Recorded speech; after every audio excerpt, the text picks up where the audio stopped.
কাঁদবে না, যাদের জন্য করলা কামাই মরলে তারা চিনবে না। আজকে মরলে কালকে 2 দিন পরের দিন কেউ কাঁদবে না, যাদের জন্য করলা কামাই মরলে তারা চিনবে না।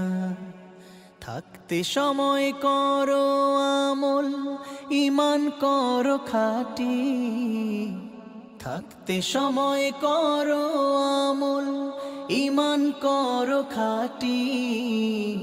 শেষ ঠিকানা তোমার আমার 3.5 হাত মাটি, শেষ ঠিকানা তোমার আমার 3.5 হাত মাটি।